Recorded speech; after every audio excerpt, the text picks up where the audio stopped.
एक बॉडीगार्ड ने झुककर वैभव से पूछा, सर क्या आप ये नाश्ता खाने वाले हैं? वो वैभव के हाथ में पकड़े हुए नाश्ते की बात कर रहा था। वैभव ने चुपचाप अपने हाथ में पकड़ा हुआ हैश ब्राउन बॉडीगार्ड को पकड़ा दिया। अब वो उसे फेंके, खाए या किसी को दे, ये उसकी मर्जी थी। वैभव अंदर बैठा और कार का दरवाजा बंद हो गया। उस अल्ट्रा लग्जरियस कार के साइलेंट इंजन की मध्यम आवाज सड़कों में खुल गई और कार ट्रैफिक में जा मिली। उधर शना ने दिन भर भागदौड़ में बिताया। वो घर की हर जरूरत को ध्यान में रखते हुए एक एक चीज ले आई थी ताकि उस मकान को घर बनाने में कोई कमी ना रह जाए। ऑनलाइन मंगाया गया किचन का सामान भी आज घर पर डिलीवर हो गया था। रात को जब वैभव घर लौटा तो उसने देखा शनाया हॉल में ही सोफे पर सो गई थी। घर के अंदर जाकर उसने धीरे से दरवाजा बंद किया ताकि शनाया की नींद ना खुले। जैसे ही उसने अपने ही घर को देखा, उसकी आंखें हैरानी से फैलने लगी। वैभव बड़बड़ाते हुए बोला, शायद ये छूटी नहीं है, ये सब कुछ सच्चे दिल से कर रही है, वरना ये इस मकान को घर बनाने की इतनी कोशिश नहीं करती। वैभव एक टक शनाया को देखने लगा।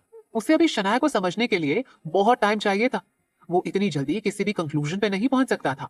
वैसे भी किसी भी इंसान का असली चेहरा टाइम आने पे ही पता चलता है। अगले दिन दोनों अपने अपने काम में बिजी हो गए। पूरा दिन निकल गया और देखते ही देखते शनिवार आ गया। सुबह उठते ही शनाया ने जल्दी से दादी को कॉल किया और पूछने लगी, दादी आपके घर से कौन कौन आ रहे हैं? आप प्लीज बता दीजिए ना, ताकि मैं उसी के अकॉर्डिंग तैयारी कर सकूं। दादी जो आज शनाया से मिलने के लिए एक्साइटेड थी, वो मुस्कुराते हुए बोली, वैभव के पेरेंट्स के साथ साथ उनके भाई और कुछ कजन्स भी आएंगे। देखो बेटा, अब तुम्हारी शादी हो गई है और तुम राणा परिवार का हिस्सा हो, इसलिए मैं चाहती हूँ कि आज ही तुम सबसे मिल लो ताकि सब एक दूसरे को जान पाए। जी दादी, अच्छा मैं आपको बाद में कॉल करती हूँ, अभी पहले मैं सारा इंतजाम देख लूं। ये कहकर शनाया ने कॉल कट कर दिया। आज उसे खाने पीने का बहुत सारा सामान लाना था। शनाया अकेले ये सब नहीं कर सकती थी, इसलिए उसने तुरंत वैभव को कॉल किया। एक बार फिर सुबह 6 बजे शनाया का कॉल देखकर वैभव जल्दी से उठ गया। उसे बहुत चिढ़ हो रही थी, लेकिन उसने खुद को कंट्रोल किया ताकि वो शनाया पर झल्ला ना उठे। तभी उसके कानों में शनाया की चहकती हुई आवाज गूंज उठी, जिसने वैभव के मूड की कड़वाहट थोड़ी कम कर दी। शनाया ने साफ आवाज में कहा, मिस्टर राणा, क्या आप प्लीज मेरे साथ बाजार चल सकते हैं? वैभव ने भारी आवाज में कहा, 10 मिनट दो। शनाया ने खुशी से कहा, ठीक है, मैंने पैनकेक्स बनाए हैं, आप तैयार हो जाइए, नाश्ते के बाद बाजार चलेंगे। वैभव ने हैरानी से सवाल किया, तुम कितने बजे उठी? शनाया ने आराम से जवाब दिया, करीब 4:30 बजे। किसी के लिए भी ज्यादा लोगों के लिए अकेले खाना बनाना मुश्किल था और उसमें टाइम भी लगने वाला था। इसीलिए शनाया ने सुबह से ही इसकी तैयारी शुरू कर दी थी। वैभव ने बिना कुछ कहे कॉल काट दिया। शनाया को अपने परिवार से मिलने के लिए इतना एक्साइटेड देखकर वैभव को अच्छा लगा। 10 मिनट बाद वैभव कैजुअल कपड़ों में तैयार होकर डाइनिंग टेबल पर आया। तब शनाया नाश्ता कर रही थी। उसने मुस्कुराकर कहा, पैनकेक्स ट्राई कीजिए, मेरी दीदी कहती है कि ये मैं सबसे अच्छा बनाती हूँ। वैभव ने टेबल पर रखे नाश्ते की ओर देखा। पैनकेक्स देखने में भी बहुत टेस्टी लग रहे थे। वो जल्दी से खाने लगा। देखते ही देखते उसने पूरा प्लेट खत्म कर दिया। ये सच में वैभव को पसंद आया था। मतलब साफ था कि शनाया अच्छा खाना बनाती थी। पहली बार में ही उसे शनाया के हाथ का खाना बाहर के खाने से कहीं ज्यादा अच्छा लगा। खाने के बाद शनाया ने टेबल साफ किया और बर्तन धोने किचन में गई। तभी शनाया ने कुछ सोचते हुए एक्साइटमेंट में पूछा, मिस्टर राणा, क्या आपके पास सिर्फ डार्क कलर्स के ही कपड़े हैं? वैभव ने उसके सवाल का कोई जवाब नहीं दिया। शनाया ने सोचते हुए कहा, आपका साइज क्या है? वो अगली बार मैं शॉपिंग पर जाऊंगी तो आपकी अलमारी में कुछ रंग भर दूंगी। आपका चेहरा तो वैसे ही स्ट्रिक्ट है, ऊपर से डार्क कलर्स पहनते हो तो आपसे डर लगता है। आपने नोटिस नहीं किया होगा, लेकिन आपको देखकर बच्चे जरूर डर जाते होंगे। वैभव ने ठंडे लहजे में कहा, तुम मेरे पहनावे पर ध्यान मत दो। वैभव को डार्क कलर्स पसंद थे। अगर फिर भी किसी को उससे प्रॉब्लम थी तो वो उसे देखना ही छोड़ दे। उसके लहजे में छिपी बेरुखी को महसूस करते हुए शनाया चुप हो गई। फिर कुछ देर बाद धीमे लहजे में बोली, सॉरी, शायद मैंने ज्यादा कह दिया। हर किसी की अपनी पसंद होती है, मुझे अपनी पसंद आप पर थोपने की कोशिश नहीं करनी चाहिए थी। वैभव बिना कुछ बोले बालकनी की ओर चला गया। बालकनी में बने मिनी गार्डन की हरियाली और ठंडी हवा ने उसके चेहरे के सीरियसनेस को कुछ सॉफ्ट कर दिया। कुछ मिनट बाद शनाया ने पर्स उठाते हुए आवाज लगाई, तो अब चले मिस्टर राणा? वैभव वापस आया। उसने चुपचाप कार की चाबी उठाई और दोनों घर से बाहर निकल गए। दोनों ने आपस में थोड़ी देर पहले हुई कड़वी बातों को दोबारा नहीं छेड़ा। अभी वे एक दूसरे को जानने की कोशिश कर रहे थे। एक साथ जिंदगी में आगे बढ़ते हुए वो अपना रास्ता तलाश रहे थे। ऐसे में कभी कभी कुछ टकराव होना नॉर्मल था। शनाया ने आज के खाने का पूरा मेन्यू सोच रखा था और जरूरी सामानों की लिस्ट भी बना ली, क्योंकि इस लिस्ट के साथ उनकी खरीदारी आसान हो जाती। वैभव को शनाया का रूटीन और डिसिप्लिन अच्छा लग रहा था। 5 स्टार फैसिलिटीज का आदि वैभव राणा के लिए अगले 2 घंटे बाजार में घूमना किसी एग्जाम से कम नहीं था। आज वो शनाया का पर्सनल कूली बना हुआ था। उसने सेल्फ डिफेंस की ट्रेनिंग ली थी, लेकिन फिर भी उसे इतनी देर चलना अच्छा नहीं लग रहा था। इससे बेटर तो वो मीटिंग्स और फाइल्स के ढेर में डूबा रहता। जब गाड़ी रुकी और वो घर के नीचे पहुंचे, वो दोनों कार से उतरने ही वाले थे कि तभी शनाया के पास माया दादी का कॉल आया। कॉल रिसीव करते ही दूसरी तरफ से माया जी की आवाज गूंजी, शनाया बेटा, तुम घर आ गई। अपने होठों पर मुस्कान लाते हुए शनाया ने जवाब दिया, जी दादी, अभी अभी बाजार से लौटे हैं। माया दादी ने एक्साइटमेंट में पूछा, क्या तुम वैभव के साथ बाजार गई थी? शनाया के मुंह से हाथ सुनकर माया जी का चेहरा खिल उठा। वो मनी मन बोली, अरे वाह, मतलब मेरे अकड़ू और खमंडी पोते ने अपनी शान एक तरफ रख दी और बाजार चला गया। खैर, अब जब खुद को आम आदमी की तरह दिखाने का फैसला किया है तो बनना भी आम आदमी ही पड़ेगा। शनाया ने हाँ में जवाब देते हुए कहा, हाँ दादी, हम साथ ही गए थे। माया दादी ने प्यार से समझाते हुए कहा, वैभव तो हमेशा काम में ही डूबा रहता है, बाजार जैसी जगह तो उसने कभी देखी भी नहीं होगी। अच्छा किया जो उसे ले गई। अब देखो, भारी सामान उठाने का काम उसी को देना, वो ज्यादा ताकतवर है, तुम खुद को थकाओ मत। वहीं फोन पर अपनी दादी की बातें सुन वैभव के माथे पर बल पड़ गए। वो बड़बड़ाते हुए बोला, ऐसा लग रहा है जैसे मैं नहीं, शनाया उनकी पोती हो। गाड़ी से उतरते वक्त शनाया ने एक हाथ में फोन पकड़ा था और दूसरे हाथ से गाड़ी का पिछला दरवाजा खोला। उसने अंदर झांककर एक फोल्डेबल ट्रॉली निकाली और इशारे में वैभव को उसे खोलने को कहा। तभी माया जी ने फिर से कहा, अच्छा, अभी तुम दोनों जल्दी से घर आ जाओ, तुम्हारे लिए कुछ सरप्राइज है। ये कहकर दादी ने कॉल कट कर दिया। शनाया और वैभव को समझ नहीं आया कि माया जी किस सरप्राइज की बात कर रही थी। ट्रॉली इतनी बड़ी नहीं थी कि सारा सामान उसमें आ जाए, इसलिए बाकी का सामान वैभव को ही उठाना पड़ा। शनाया ने दादी की सजेशन को सच में एकदम सीरियसली लिया और खुद आराम से ट्रॉली खींचते हुए ऊपर जाने लगी। वहीं वैभव के दोनों हाथ सामानों की थैली से भरे हुए थे। शनाया ने मोबाइल अपनी पॉकेट में डाला और ट्रॉली को खींचते हुए वैभव से बात करने लगी, जो दोनों हाथों में थैले पकड़े चल रहा था। शनाया ने चलते हुए कहा, चलिए राणा जी, कोई सरप्राइज है। शनाया के साथ कदम से कदम मिलाते हुए वैभव आगे आया। फिर वैभव ने कुछ सोचकर कहा, शनाया, शाम को तुम दादी और बाकी सबके सामने मुझे राणा जी मत कहना, बस वैभव कहना। शनाया ने मुस्कुराते हुए जवाब दिया, ठीक है। थोड़ी ही देर में दोनों ऊपर आ गए। वो दोनों इस बात से अनजान थे कि दूर माया जी और कुछ लोग खड़े उन्हें देख रहे थे। दादी और पूरा परिवार ऊपर आते कपल को देखकर मुस्कुरा उठे। एक और शनाया ट्रॉली खींच रही थी जिसमें फल, सब्जियां और ड्रिंक्स भरे थे, और दूसरे और वैभव राणा परिवार का सबसे काबिल इंसान दोनों हाथों में थैले उठाए हुए चल रहा था। दोनों का कदम से कदम मिलाकर साथ चलना बहुत प्यारा लग रहा था। रविंद्र वैभव से पूरे 15 साल छोटा था और अभी स्कूल में पढ़ता था। वो खुद को हंसने से रोक नहीं पाया। उसने हमेशा से ही वैभव का स्ट्रिक्टनेस और रूड बिहेवियर ही देखा था। रविंद्र ने हंसते हुए कहा, अनबिलीवेबल, क्या व्यू है।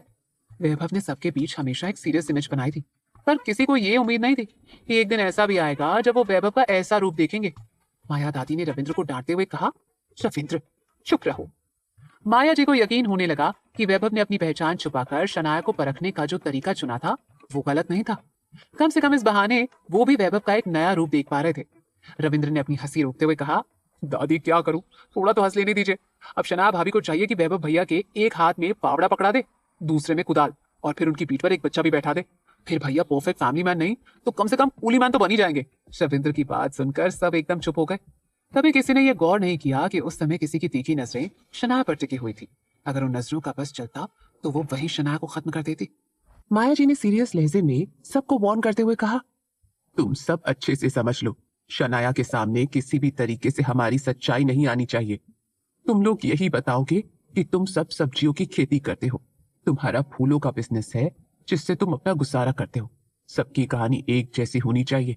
अगर किसी ने गलती से भी राज खोल दिया तो फिर वैभव को क्या जवाब देना है वो भी सोच लेना, फिर मैं भी कुछ नहीं कर पाऊंगी। वैभव की प्लानिंग इतनी इंटरेस्टिंग होगी, इसमें इतना मजा आएगा, माया जी ने सोचा नहीं था। इसीलिए अब माया जी ने भी इस एक्टिंग में वैभव का पूरा साथ देने का सोच लिया था। उन्हें तो पहले से ही यकीन था कि शनाया एक प्योर हार्टेड लड़की थी।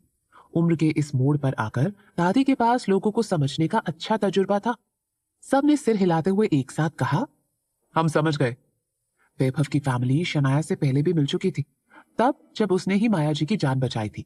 इसीलिए सब शनाया के शुक्रगुजार थे। वैभव की माँ तान्या एक कोने में बिल्कुल चुप खड़ी थी। वो इस शादी के लिए माया जी के दबाव से बिल्कुल खुश नहीं थी। उन्होंने शादी से इनकार भी किया, लेकिन सब बेकार रहा, क्योंकि माया जी ने वैभव को शनाया से शादी के लिए मना ही लिया था। तान्या जी भी शनाया की शुक्रगुजार थी कि उसने माया जी की जान बचाई थी। पूरा परिवार हर तरह से शनाया की मदद कर उसका बदला चुकाना चाहता था, लेकिन शनाया ने किसी भी मदद के लिए बिल्कुल मना कर दिया। तब माया जी ने शनाया में कुछ खास देखा। जिसके बाद उन्होंने उसे अपनी पोता बहू बनाने का फैसला कर लिया। लेकिन वैभव ने सिर्फ कागजों पर साइन किए थे। वो कुछ समय तक शनाया को परखना चाहता था ताकि दादी के फैसले पर अपनी राय बना सके। इसलिए तान्या जी अब भी यही चाहती थी कि दोनों अलग हो जाएं। उनका मानना था कि वैभव और शनाया एक दूसरे के लिए बने ही नहीं थे। तभी शनाया और वैभव उनके पास आ गए। शनाया ने खुशी से और सरप्राइज होकर कहा, दादी नमस्ते, ये था आपका सरप्राइज, आप लोग यहाँ। माया जी मुस्कुराते हुए अपने बेटों और बहुओं की तरफ मुड़ी। वैसे तो शनाया इन सबसे पहले मिल चुकी थी, मगर तब उनकी मुलाकात बस कुछ देर के लिए हुई थी। उनके बगल में वैभव के भाई और कजिन्स भी खड़े थे, जिनसे शनाया की ये पहली मुलाकात थी। फिर भी उसके लिए ये समझना मुश्किल नहीं था कि ये सब वैभव के परिवार के लोग थे। माया जी ने खुशी से कहा, शनाया, अब तुम्हें तान्या और हर्षवर्धन को अंकल आंटी नहीं, माँ और पापा कहना चाहिए। तान्या वैभव की माँ थी और हर्षवर्धन उसके पापा थे। हर्षवर्धन ने अपनी बहू की तरफ एक प्यारी सी मुस्कुराहट के साथ देखा। उन्हें अपनी माँ की समझ पर पूरा भरोसा था। वो बहुत ओपन माइंडेड आदमी थे, जो अपने बेटों की पर्सनल लाइफ में ज्यादा इंटरफेयर नहीं करते थे। वहीं तान्या ने अभी तक शनाया को पूरी तरह बहू नहीं माना था, मगर उन्होंने अपने मन की बात चेहरे पर बिल्कुल नहीं आने दी। वो मुस्कुराते हुए शनाया से मिली। शनाया ने प्यार से कहा, नमस्ते माँ, नमस्ते पापा। तभी वैभव ने फिक्रमंद होकर कहा, दादी अंदर चलिए, बाहर बहुत गर्मी है। दादी बाकी लोगों को ऑर्डर देकर बोली, तुम सब सारा सामान लेकर आओ, मैं अपनी शनाया के साथ अंदर जा रही हूँ। माया जी को किसी के सहारे की जरूरत नहीं थी, फिर भी वो शनाया का हाथ पकड़कर सीढ़ियों की तरफ चल पड़ी। कुछ ही देर में सब वैभव और शनाया के छोटे से घर में पहुंच गए। शनाया ने सबको बहुत प्यार से अंदर बुलाया और बैठने को कहा। फिर खुद जाकर उन्हें ड्रिंक्स और फ्रूट सर्व करने लगी। माया जी ने खुशी खुशी कहा, आओ शनाया, अब वैभव तुम्हें परिवार के बाकी लोगों से मिलवाएगा। जब सबने घर का कोना कोना देख लिया तो वो समझ गए कि इस घर को इतना सुंदर और प्यारा बनाने का पूरा क्रेडिट शनाया को ही जाता था। फ्रूट्स और कोल्ड ड्रिंक्स के बाद अब शनाया स्नैक्स लाने किचन में जाने लगी। तब माया जी ने उसे हल्का सा खींच लिया और वैभव की तरफ गुस्से से देखा। फिर धीमी आवाज में बोली, मैंने तुझसे कुछ कहा ना वैभव। दादी की बात पर वैभव ने बेमन से अपने भाइयों की ओर देखा, फिर धीमी आवाज में कहा, तुम सब खुद ही मेरी पत्नी को अपना इंट्रोडक्शन दे दो। इसके बाद वैभव के सबसे बड़े भाई से लेकर सबसे छोटे रविंद्र तक सभी लड़के बहुत अच्छे और प्यार से शनाया से मिले। वही हमेशा हंसमुख और बहुत बातें करने वाला रविंद्र तो शनाया से बात करने में बहुत इंटरेस्टेड था। जब से उसने शनाया को वैभव से मजदूरों की तरह काम करवाते देखा था, तभी से वो पूरी तरह टीम शनाया में शामिल हो गया था। रविंद्र को लगा कि अब तो वो शनाया का साथ मिलने पर कुछ भी कर सकता है। तभी वहां लक्ष्मी और शुभम भी अपने बेटे सोनू के साथ राणा परिवार में थोड़ी देर से पहुंच गए। शुभम उस दिन से ही शनाया के पति से मिलने में बहुत इंटरेस्टेड था, जब से उससे पता चला था कि शनाया का हस्बैंड उस लग्जरी कार के ओनर दिग्विजय को जानता है। इसलिए शुभम अब अपने नए साले वैभव को हल्के में लेने की गलती नहीं कर सकता था। अब जिस तरह वैभव की पर्सनैलिटी पूरे कमरे में अपना असर डाल रही थी, शुभम तो अपनी कंपनी के बॉस से भी ज्यादा वैभव से इंप्रेस हो गया था। शुभम ने मुस्कुराते हुए कहा, मिस्टर राणा नमस्ते, मैं शनाया का जीजा हूँ शुभम। वैभव ने सॉफ्ट लहजे में कहा, नमस्ते शुभम। वैभव ने उससे हाथ मिलाया, फिर उसने लक्ष्मी को भी नमस्ते कहा। लक्ष्मी को पहली ही नजर में वैभव एक मैच्योर और सीरियस टाइप का आदमी लगा। अब लक्ष्मी को वो शनाया के पति के रूप में पूरी तरह एक्सेप्टेबल लग रहा था। लक्ष्मी ने अपने बेटे की तरफ देखकर प्यार से कहा, सोनू अंकल को नमस्ते करो। सोनू बहुत प्यारा बच्चा था। उसकी आंखों में वही चमक थी जो उसकी माँ लक्ष्मी की आंखों में दिख रही थी। कोई भी उसकी मासूमियत से अपनी नजरें हटा नहीं पाता। तभी पता नहीं वैभव को क्या सूझा, उसने लक्ष्मी से पूछा, क्या मैं इसे गोद में ले सकता हूँ? लक्ष्मी ने खुशी से कहा, बिल्कुल। लक्ष्मी ने पहले सोनू को शनाया की गोद में दिया, फिर शनाया ने उसे वैभव को थमा दिया। लक्ष्मी ने भले ही ये कुछ भी सोचकर किया हो, लेकिन ये बात वैभव को बहुत अच्छी लगी।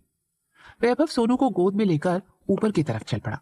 जहां बाकी बच्चे वैभव से बहुत डरते थे, वहीं सोनू को वैभव से बिल्कुल डर नहीं लगा। वैभव की गोद में आराम से बैठकर उसने मुस्कुराते हुए उसे अंकल कहा। वैभव और शनाया ने मिलकर लक्ष्मी, शुभम और सोनू का बहुत प्यार से वेलकम किया और उन्हें राणा परिवार से मिलवाया। राणा परिवार को पहले से पता था कि शनाया और लक्ष्मी ने बहुत छोटी उम्र में मम्मी पापा को खो दिया था और जैसे तैसे अपनी पढ़ाई पूरी की थी। इसीलिए लक्ष्मी से मिलने के बाद सबके मन में उसके लिए खुद ब खुद ही रिस्पेक्ट बढ़ गई थी। तभी माया जी ने बताया, हमारे राणा परिवार की जड़ें गांव में है, लेकिन अब हमारे बेटे पोते शहर में अच्छी पोजीशन पर है, इसीलिए अब पूरा परिवार शहर में रहता है। पर मेरा तो हमेशा ही अपने पुराने घर जाने का मन करता है। राणा परिवार का फार्म हाउस शहर के बॉर्डर पर था, जहां उनकी बहुत जमीनें भी थी। इसी वजह से माया जी खुद को प्राउडली एक गांव वाली कह सकती थी। सभी हॉल में बैठे बातें कर रहे थे तो शनाया चुपके से दोपहर के खाने की तैयारी में लग गई। उसने अभी किचन में एंटर किया ही था कि तभी वो सामने का नजारा देखकर हैरान हो गई। वैभव भी उसके पीछे किचन में आ चुका था। शनाया ने बहुत नरमी से कहा, मैं यहाँ सब संभाल लूंगी, आप जाकर मेहमानों के साथ टाइम स्पेंड कीजिए। वैभव ने शांत आवाज में कहा, मेरा परिवार यहाँ बिल्कुल अपने घर जैसा फील कर रहा है, उन्हें मेरी कोई जरूरत नहीं है। शनाया ने फिर शांत लहजे में कहा, आप चाहे तो शुभम जी से बातें कर सकते हैं। एक बार मना करने के बाद भी शनाया का उसे बाहर जाने के लिए कहना वैभव को इरिटेट कर गया, लेकिन फिर उसने खुद को कंट्रोल करते हुए कहा, मेरी और शुभम की सोच में बहुत फर्क है, इसीलिए मेरे पास उससे बात करने को कुछ है ही नहीं। शुभम वैभव की नजरों में ऐसा आदमी था जो हर वक्त उन्हें खुश करने की कोशिश कर रहा था, लेकिन उसकी बातों को सुनकर वैभव इतना तो समझ गया था कि वो बहुत ज्यादा बातें बनाता था। हाँ, लेकिन उन बातों में थोड़ी बहुत सच्चाई भी थी, क्योंकि एक अच्छी कंपनी में मैनेजर बनना कोई छोटी बात नहीं थी। पर वैभव राणा का शुभम से कोई लेना देना नहीं था, सिर्फ इसलिए नहीं कि उसे शुभम जैसे लोग फ्रॉड लगते थे, बल्कि इसलिए भी क्योंकि शुभम का लक्ष्मी को लेकर बिहेवियर उसे ठीक नहीं लगा था। कुछ देर पहले सोनू को प्यास लगी थी और उसकी पानी की बोतल ठीक शुभम के सामने कॉफी टेबल पर रखी थी, लेकिन उस बोतल को उठाकर देने के बजाय शुभम ने लक्ष्मी को आवाज दी कि वो आकर अपने बेटे को पानी पिलाए। ये पहली ही मुलाकात थी, लेकिन वैभव ने तुरंत समझ लिया था कि शुभम की नजरों में अपनी बीवी के लिए ना तो इज्जत है और ना ही कोई फीलिंग्स। अपनी परवरिश की वजह से वैभव की सोच उन लड़कों से बिल्कुल अलग थी जो किसी भी तरह से अपनी पत्नी की डिसरिस्पेक्ट करते थे। भले ही उसकी और शनाया की शादी बिना किसी फीलिंग या प्यार के उनकी पहली ही मुलाकात में हो गई थी, लेकिन वैभव ने उसे हमेशा वो इज्जत दी जिसकी वो हकदार थी। शनाया ने मुस्कुराते हुए कहा, कोई बात नहीं, जैसा आपको ठीक लगे। शनाया मुस्कुराई। वो लगातार वैभव के चेहरे की तरफ देख रही थी, इसीलिए वो सब समझ गई। वैभव ने उसे समझाते हुए कहा, पर तुम फिक्र मत करो, करण बहुत बातूनी है, शुभम उसके साथ रहकर बोर या अकेला नहीं फील करेगा। करण, जो वैभव की जनरेशन में तीसरे नंबर पर था, वो दिखने में बहुत मासूम लगता था, लेकिन असल में वो बहुत स्मार्ट था। वो बातों बातों में किसी की भी सोच पकड़ लेता था और फिर सही मौके पर उन पर वार कर देता था। शनाया ने मुस्कुराते हुए कहा, तो फिर आप मेरे किचन असिस्टेंट बन जाओ। दोनों परिवारों को ये देखकर बहुत खुशी हुई कि कपल साथ मिलकर किचन में काम कर रहे थे। लक्ष्मी धीमी आवाज में खुद से बोली, नॉट बैड, वैभव शनाया के लिए स्वीट और केयरिंग लग रहा है। कुछ ही देर में दोपहर का खाना लग गया। जब सबने शनाया के हाथ का खाना चखा तो उसकी तारीफ किए बिना खुद को रोक नहीं पाए। सबकी जुबान शहर के महंगे रेस्टोरेंट के खाने की आदी हो चुकी थी, इसलिए घर का सादा स्वाद उन्हें और भी ज्यादा स्पेशल लग रहा था। ये दिन हंसी खुशी में कब बीत गया उन्हें पता ही नहीं चला। फिर शाम ढलते ही सब वहां से चले गए। अब अचानक ही फिर से घर में पूरी तरह शांति छा गई। सबको छोड़कर शनाया जब अंदर आई तो सीधे सोफे पर लेट गई और थकान से कराते हुए बोली, ओफ, अब खड़े होने की भी ताकत नहीं बची है। वैभव ने कुछ नहीं कहा। शनाया को उससे कोई जवाब की उम्मीद भी नहीं थी, बल्कि अगर अभी वैभव उससे कोई मीठी बात कहता तो वो उससे फेक ही लगता।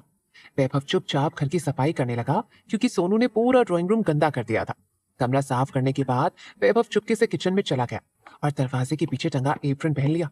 अब बारी थी बर्तनों को धोने की। शनाया थोड़ी देर के लिए आराम फरमा रही थी, लेकिन तभी उसके कानों में लक्ष्मी की बात गूंज उठी। वैभव ज्यादा बातें नहीं करते, लेकिन वो बहुत समझदार और सेंसिटिव है, इसलिए तुम अपनी मैरिड लाइफ को एंजॉय करो। ये याद आते ही शनाया ने धीरे से अपनी आंख खोल ली। उसने कमरे में चारों तरफ देखा, वहां वैभव कहीं नहीं था। शनाया सोफे से उठकर सीधे किचन की तरफ गई। किचन पहुंचते ही अंदर का सीन देखकर शनाया की आंखें हैरानी से बड़ी हो गई। उसने देखा सिंक झाग से पूरी तरह भर चुका था। अगले ही पल शनाया हंसते हुए बोली, अरे आपने कितना डिशवॉशिंग लिक्विड डाल दिया। शनाया अपनी हंसी रोक नहीं पाई। वैभव अब तक इस सबसे एम्बैरेसिंग मोमेंट में से एक का सामना कर रहा था। वैभव ने शर्मिंदा होकर कहा, गलती से आधी बोतल डल गई। वैभव ने अपनी नजरें दूसरी तरफ फेर ली। ऐसा नहीं था कि उसने कभी बर्तन नहीं धोए थे। राणा खानदान का वारिस होने के नाते वैभव को जिंदगी की हर छोटी बड़ी चीज की अच्छी ट्रेनिंग मिली हुई थी। वो खुद पर डिपेंडेंट था, केपेबल था और हालात चाहे जैसे भी हो किसी पर बोझ नहीं बनता था। लेकिन पिछले कुछ सालों में बिजनेस में डूबे रहने की वजह से उसने घर के कामों से थोड़ी दूरी बना ली थी, इसीलिए उसकी आदतें धुंधली पड़ गई थी। अभी भी वो उसी झाग को कम करने की कोशिश कर रहा था, फिर भी झाग कम होने का नाम ही नहीं ले रहा था। और अब जब शनाया ने उसे इतना परेशान देख लिया था तो वैभव के पास शर्मिंदा होने के सिवाय कोई रास्ता नहीं बचा था। शनाया मुस्कुरा रही थी, लेकिन उसकी आंखों में कोई मजाक नहीं था, बस एक प्यारा सा अपनापन था। शनाया ने इशारे से वैभव को एक तरफ हटने को कहा। वैभव ने बिना कुछ बोले एप्रन उसे थमा दिया और एक किनारे दीवार से टिककर खड़ा हो गया और शनाया को बर्तनों से जूझते हुए देखने लगा। फिर वैभव ने आराम से कहा, अगली बार का फैमिली इवेंट किसी होटल में रखेंगे, कम से कम इस सफाई के काम से तो बच जाएंगे। शनाया ने हामी भरते हुए कहा, ठीक है। शनाया को इस बात से कोई एतराज नहीं था। उसने इसीलिए घर पर खाना बनाया था ताकि ससुराल वालों पर अच्छा इंप्रेशन पड़े। आखिर दोनों फैमिली वाले पहली बार साथ में मिलने वाले थे। वैभव ने अचानक पूछा, दादी तुमसे क्या कह रही थी? बर्तन धोते हुए शनाया अचानक ही रुक गई। उसने वैभव की तरफ देखा। कुछ देर के लिए दोनों की नजरें मिली। शनाया की आंखों में शरारत थी। उसने मुस्कुराते हुए कहा, दादी पूछ रही थी कि क्या हम अलग अलग कमरों में सोते हैं। उन्होंने कहा, अब शादी कर ली है तो थोड़ी हिम्मत दिखाओ, खुद आगे बढ़ो, वैभव पर टूट पड़ो, उसके सारे कपड़े उतार दो और फिर। उसकी ये बातें सुनते ही वैभव के एक्सप्रेशन बदल गए। पर फिर उसे लगा माया जी ऐसा कह सकती थी। शना ने आगे बताते हुए कहा, उन्होंने ये भी कहा कि उन्हें अगले साल एक परपोती चाहिए, खास परपोती बोला उन्होंने। जब तक लड़की नहीं होती कोशिश करते रहो, और अगर मैं उन्हें लड़की दे दूं तो अपनी सारी जमा पूंजी मुझे दे देंगी। वैभव इस बार फिर से हैरान रह गया। दादी की सारी जमा पूंजी मतलब कम से कम कुछ 1000 करोड़ की प्रॉपर्टी। अब यह साफ था कि माया जी शनाया को बहुत मानती थी। तभी शनाया ने क्यूरियोसिटी से पूछा, आपके दादा दादी की कोई बेटी है क्या? वैभव ने नामे सर हिलाते हुए जवाब दिया, नहीं, हमारे परिवार में आखिरी लड़की मेरे परदादा की बहन थी। वो भी 5 साल की उम्र से पहले ही चल बसी थी। तब से लेकर अब तक हमारे खानदान में कोई बेटी पैदा नहीं हुई है। वैभव की पीढ़ी में टोटल 9 लड़के थे। शनाया ने मुस्कुराते हुए कहा, अब समझ आया दादी इतनी दरियादिली क्यों दिखा रही है, बिकॉज ये तो लगभग इम्पॉसिबल है, एक परपोती। वैभव के माथे पर बल पड़ गए। उसे लगा शनाया अब अपना असली रंग दिखा रही थी। शायद वो सच में दादी की प्रॉपर्टी के पीछे पड़ी थी। उसने मनी मन कहा, शनाया ने दादी को अपनी बातों से बहलाया है, उनसे शादी की जिद मनवा ली और अब इसका असली मोटिव सामने आ रहा है। जब वैभव ने कोई जवाब नहीं दिया तो शनाया ने उसकी तरफ देखा। उसके चेहरे पर गुस्सा और शक झलक रहा था। शनाया ने पूछते हुए कहा, क्या हुआ वैभव जी? लेकिन वैभव तो गुस्से से भर गया था। वो बिना कुछ बोले मुंह फेर कर किचन से बाहर निकल गया। शनाया ने खुद से बड़बड़ाते हुए कहा, हद है, खुद ही सवाल किया और जब जवाब दिया तो नाराज हो गए, जैसे मैं सच में उस पर टूट पड़ूंगी। वो तो जैसे बर्फ का आदमी है, मैं पास भी गई तो ठंड में जम जाऊंगी। इधर वैभव पूरे दिन अपने कमरे में ही रहा, लेकिन शनाया को इससे कोई फर्क नहीं पड़ा। किचन का काम खत्म करने के बाद वो बाहर निकली। उसने खुद से कहा, मैं कोई बच्ची नहीं हूं जो किसी बड़े आदमी के नखरे उठाऊं। वैभव और शनाया अभी भी एक ही छत के नीचे रह रहे थे, पर दोनों अपनी अपनी दुनिया में खोए हुए थे। वैभव कितना भी नाराज क्यों ना हो, शनाया को उसकी कोई परवाह नहीं थी, एटलीस्ट जब तक वो उसे घर से बाहर नहीं निकालता। शनाया अपनी नई खरीदी हुई बालकनी स्विंग पर बैठ गई, जहां रात की हवा उसके बालों में लग रही थी। यही उसकी असली जिंदगी थी। उसके सामने एक छोटा सा गार्डन था जो उसकी मेहनत और वैभव की काबिलियत की मिसाल लग रहा था। तभी वहां धीमे कदमों की आवाज आई और वैभव बालकनी में आ गया। स्विंग पर आराम से बैठी शनाया को देखकर उसके चेहरे का सीरियस एक्सप्रेशन और भी ज्यादा डार्क हो गया। वैभव उसके पास आया। उसने 2 कागज निकालकर शनाया को थमा दिए। शनाया ने बहुत आराम से पूछा, ये क्या है? वैभव चुप रहा। शनाया ने कागज पर अपनी नजर दौड़ाई। वो कॉन्ट्रैक्ट पेपर्स थे, जिसकी 2 कॉपीज थी, एक वैभव के लिए और दूसरी शनाया के लिए। दोनों पर सिग्नेचर की हुई थी और सील लगी हुई थी। शनाया स्विंग से उठी और धीरे धीरे पेपर पढ़ने लगी। कॉन्ट्रैक्ट की कंडीशंस, म्यूचुअल अंडरस्टैंडिंग से ये शादी बस नाम की शादी रहेगी। कोई फिजिकल क्लोजनेस या कोई इमोशनल एक्सपेक्टेशंस नहीं रहेगा। अगर 6 महीने में दिल नहीं जुड़ा तो उनके अलग होने का रास्ता खुला रहेगा। घर और प्रॉपर्टी वैभव के नाम पर रहेगी। इस दौरान जो भी कोई नई प्रॉपर्टी या पैसा आएगा उसका हिस्सा शनाया को मिलेगा, मगर दादी की प्रॉपर्टी में उसका कोई हक नहीं होगा। शनाया ने कॉन्ट्रैक्ट पढ़ना खत्म किया ही था कि तभी वैभव ने सख्त आवाज में कहा, शनाया, हम मैरिड जरूर हैं पर प्यार से नहीं, इसलिए ये सब रिटर्न में होना जरूरी है ताकि आगे चलकर कोई प्रॉब्लम ना हो। पर शनाया को इस कॉन्ट्रैक्ट से कोई दिक्कत नहीं थी। उल्टा उसने सब कुछ बहुत ध्यान से समझ लिया। शनाया ने साफ साफ कहा, मुझे दादी की प्रॉपर्टी की कोई लालच नहीं है। मैं खुद के पैरों पर खड़ी हूँ और किसी की मदद पर जीना मेरा नेचर नहीं। शनाया के दिमाग में यही था कि दादी की पेंशन सिर्फ 2-3 हजार रुपए महीना ही हो सकती है। सैलरी और घर के खर्चों के बीच बचत बहुत कम होगी। अब तक जो प्रॉपर्टी बची थी वो भी बहुत कम ही होगी। और वो यहाँ शादी कर प्रॉब्लम्स क्रिएट करने नहीं आई थी, बल्कि लक्ष्मी और शुभम के झगड़ों को दूर करने का वादा लेकर आई थी। शनाया ने एक नजर वैभव राणा पर डाली, फिर सिर से पैर तक उसे देखकर मुस्कुराते हुए बोली, वैभव जी, सच कहूं तो भगवान ने आप पर बहुत मेहरबानी की है। एक तो चेहरा इतना अच्छा, ऊपर से बॉडी भी कमाल की। शनाया ने मुस्कुराते हुए कहा, कुछ लोग तो आपकी सीरियसनेस और दूर रहने के स्टाइल की पूजा करेंगे, वहीं शायद कुछ लोग आपको जीतने की चाह में पागल हो सकते हैं।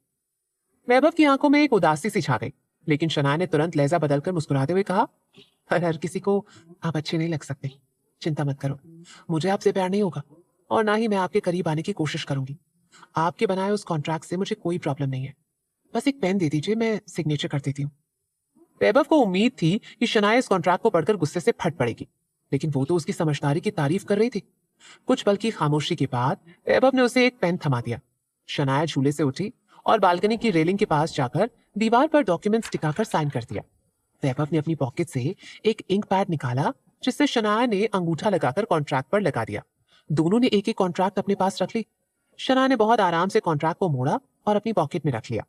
वैभव को उसकी इस पेपरवाही से थोड़ी इरिटेशन हुई, जैसे उसे कोई फर्क ही ना पड़ा हो, लेकिन वही तो वो चाहता था कि उनके बीच सारी फॉर्मेलिटीज क्लियर रहे। फिर उसे समझ नहीं आ रहा था कि उसे शिकायत क्यों हो रही थी।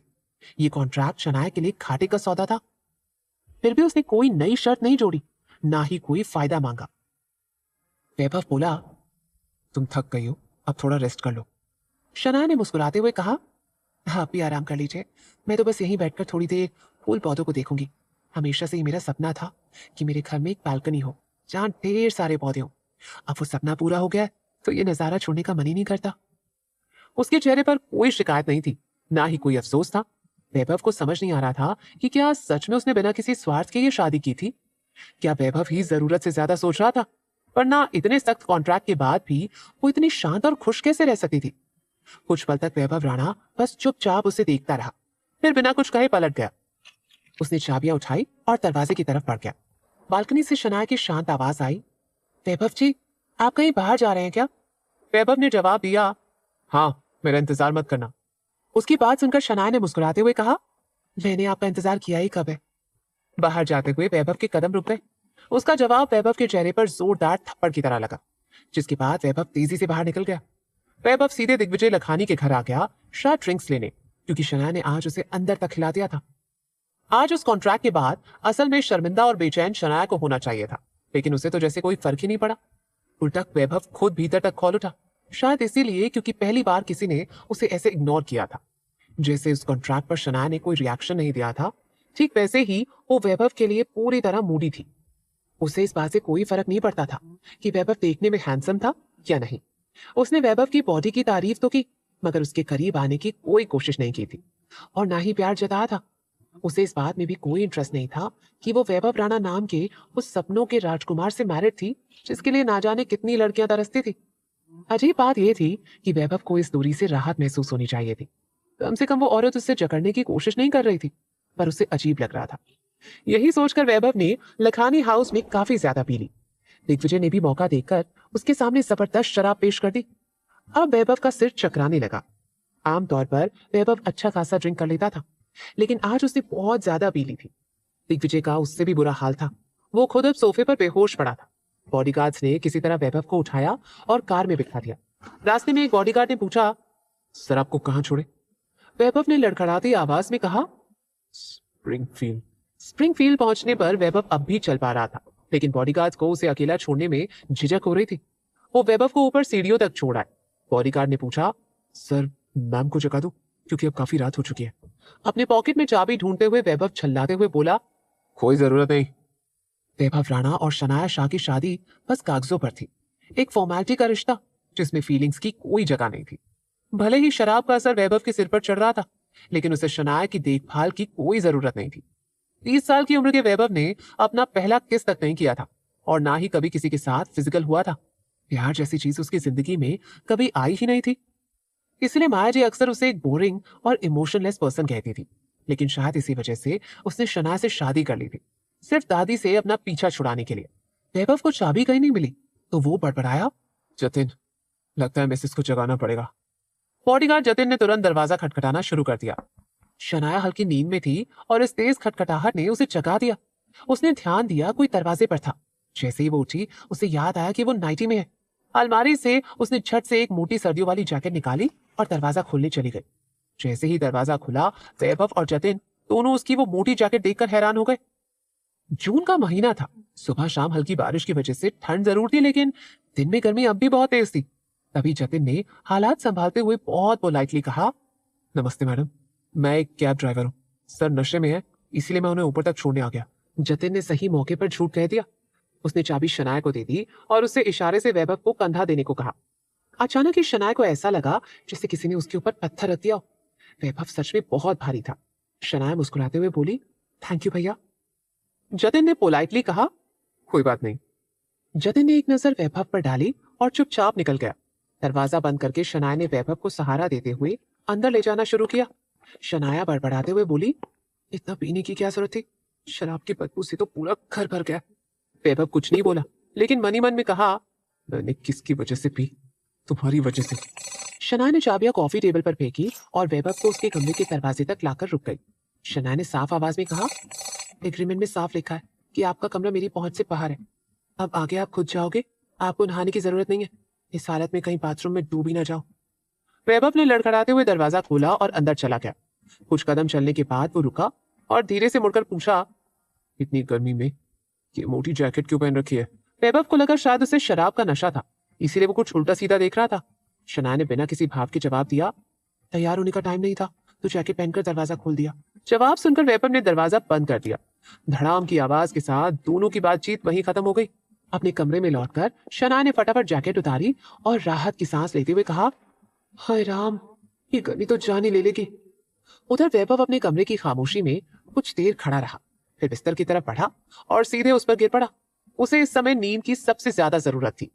बिस्तर पर पड़ते ही नींद ने वैभव राणा को अपने कब्जे में घेर लिया।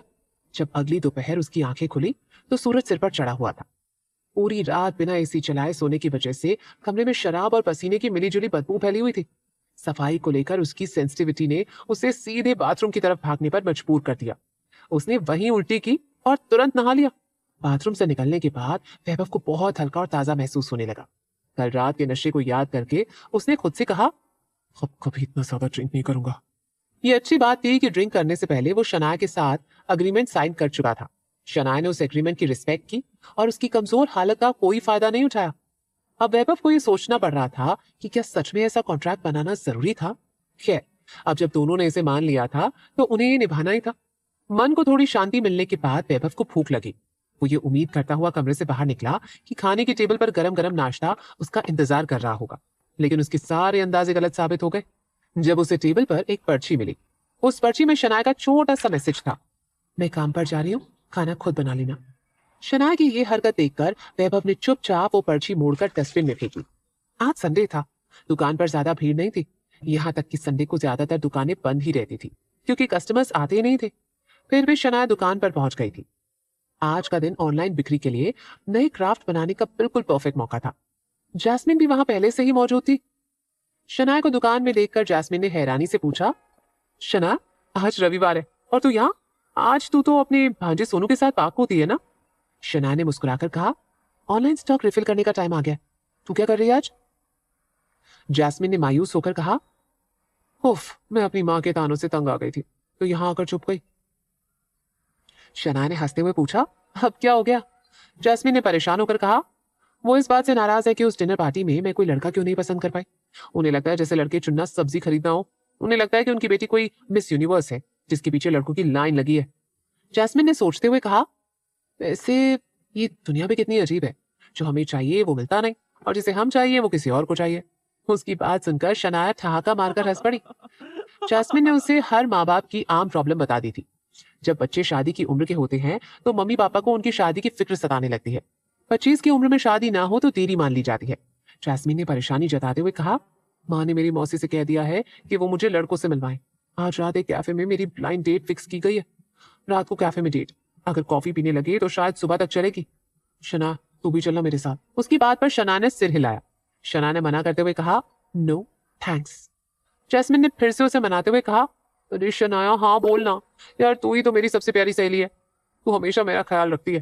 तू अपनी बेस्ट फ्रेंड के लिए कुछ भी कर सकती है ना?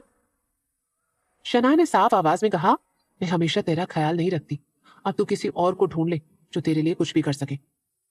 जैस्मिन ने उसे मनाने की पूरी कोशिश की। जैस्मिन ने लालच देते हुए कहा, डेट के बाद मैं तुझे डिनर खिलाऊंगी। शना ने इनकार करते हुए कहा, मेरे पास पैसे हैं, मैं खुद अपना खाना खरीद सकती हूँ, पर फिर भी थैंक्स। शनाया अपनी दोस्त की ब्लाइंड डेट पर उसके साथ नहीं जाना चाहती थी। उसे डर था कहीं जैस्मिन का डेट उसे ही पसंद करने लगा तो। उसने ऐसी बहुत कहानियां सुन रखी थी एक लड़की अपनी भाभी के साथ ब्लाइंड डेट पर गई थी और वो लड़का उसकी भाभी को पसंद करने लगा। नतीजा ये हुआ कि दोनों के रिश्ते में दरार आ गई। शनाया और जैस्मिन भले ही बहुत क्लोज फ्रेंड्स थी, एक दूसरे से सब कुछ शेयर करती थी, मगर कुछ लिमिट्स ऐसी थी जिन्हें वो क्रॉस नहीं कर सकती थी। डिनर पार्टी अलग बात थी, वहां तो अमीर, सक्सेसफुल और हाई क्लास वाले लोग होते थे। शनाया को पता था वो उनके लिए काफी नहीं होने वाली थी, इसीलिए वहां उसे खुद पर कोई प्रेशर फील नहीं होता। तभी शनाया ने एक जानी पहचानी आवाज सुनी और दोनों की नजरें दुकान के दरवाजे की तरफ घूम गई। अपना काम एक तरफ रखकर शनाया मुस्कुराते हुए उठी और उस शख्स की तरफ बढ़ी। शनाया ने खुशी से कहा, अरे दादी, आप यहाँ? माया जी ने प्यार भरी नजरों से शनाया को देखा और बोली, मैं तुझसे बात करना चाहती थी। पहले तेरे घर गई थी, पर वैभव ने कहा कि तू घर पर नहीं है, तो सोचा यहाँ चली आऊं। दुकान में कदम रखते ही माया जी ने चारों तरफ देखा और हैरानी से बोली, तूने तो कहा था कि वीकेंड पर दुकान नहीं खोलती। शनाया ने मुस्कुराते हुए कहा, ऑनलाइन बिजनेस के लिए स्टॉक खत्म हो गया दादी, सोचा वीकेंड का टाइम मिल रहा है तो थोड़ा नया सामान तैयार कर लूं। शनाया के हाथ से बनी चीजें ऑनलाइन खूब बिक रही थी। कुछ कस्टमर्स तो पहले से ऑर्डर देकर रखते थे और वो वादा करती थी कि टाइम पर डिलीवरी करेगी। बिजनेस में भरोसा और जिम्मेदारी सबसे जरूरी होती है। माया जी ने उसकी तारीफ करते हुए कहा, शनाया, तेरे हाथों में तो सच में जादू है। शनाया हल्के से मुस्कुराई, मगर दादी की आंखों में उसे कुछ ऐसा दिखा जो उसे बेचैन कर गया।